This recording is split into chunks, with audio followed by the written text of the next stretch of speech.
Hi guys, it's Lilu here. I wanted to do a little short video on a book that I bought myself recently called Burn After Writing.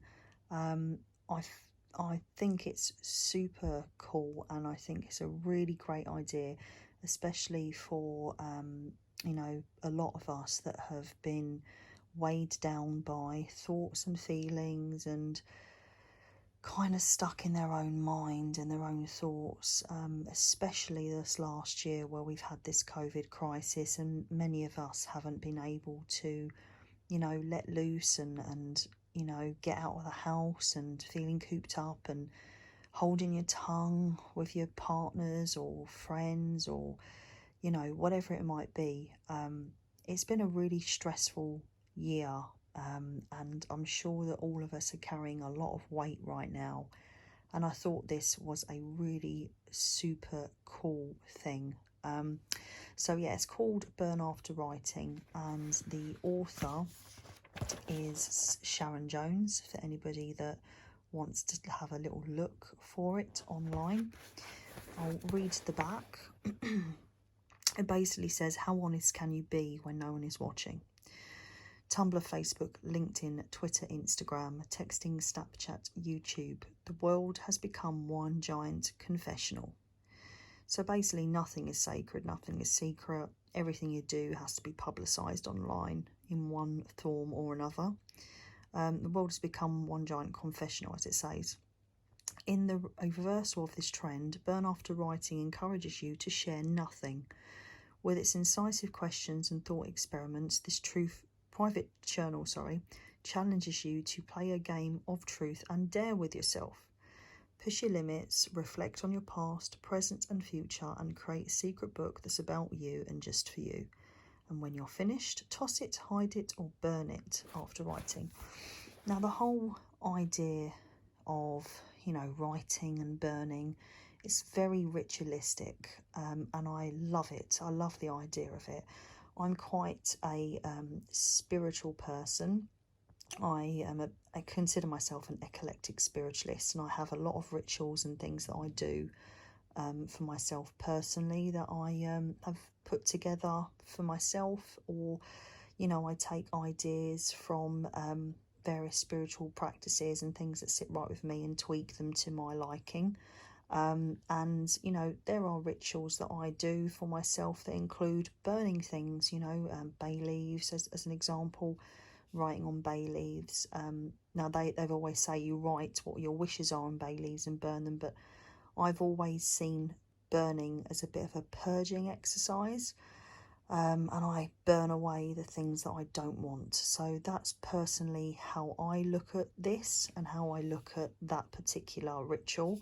And I just think it's a really cool idea. I just wanted to just read this little bit here, which I thought was quite interesting how it was put. And it says, like, the truth.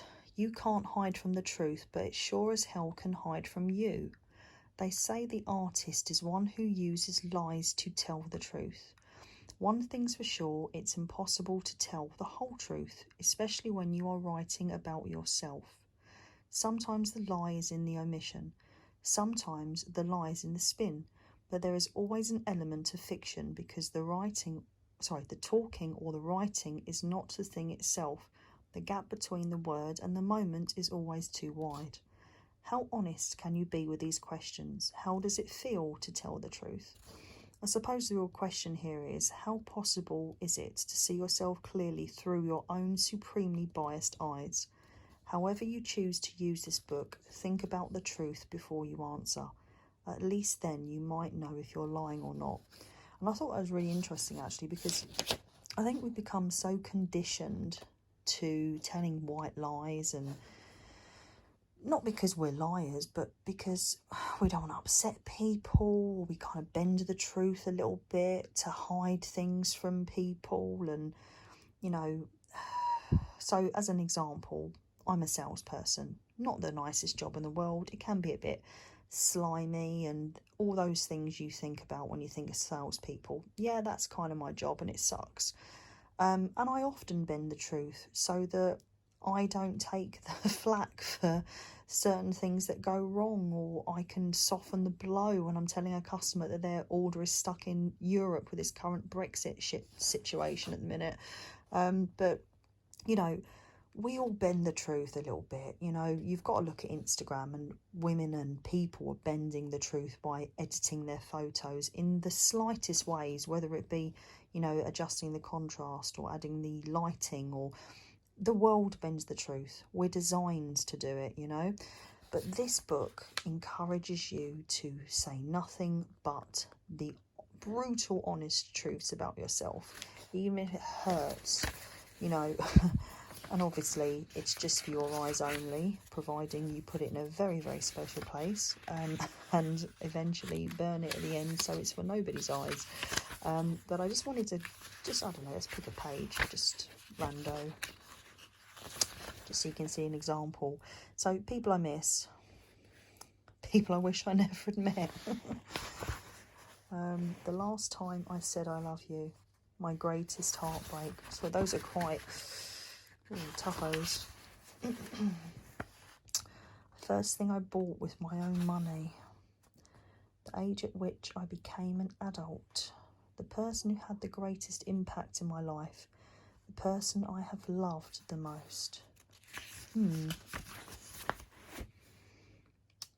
Top 5 celebrities. Ugh, what a shit question. Top 5 creative geniuses. If I could spend 48 hours with anyone, living or dead, who would it be? I just think it's really cool. It's a really cool book. And it does, you know, have some shitty questions that you probably find on the internet all the time. Quick fire round, sun karaoke, watch sunrise, yada yada yada, all that.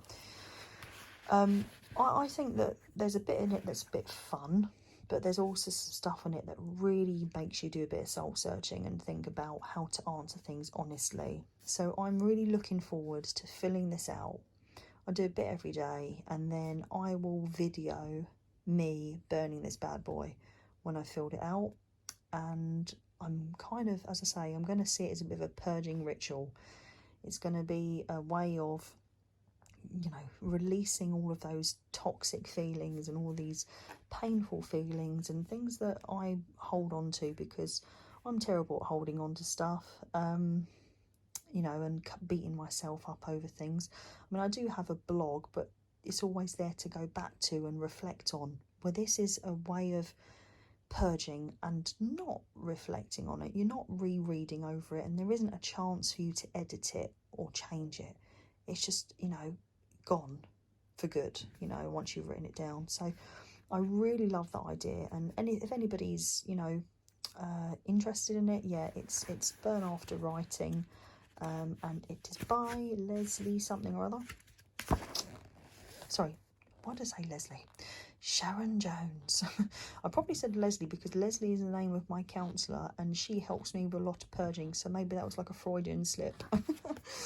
But yeah, if anyone fancies a bit of burning and purging, this is the book I will be looking at and looking to complete the next couple of weeks, and burning the hell out of, if anyone wants to join me on my little ritualistic burning journey.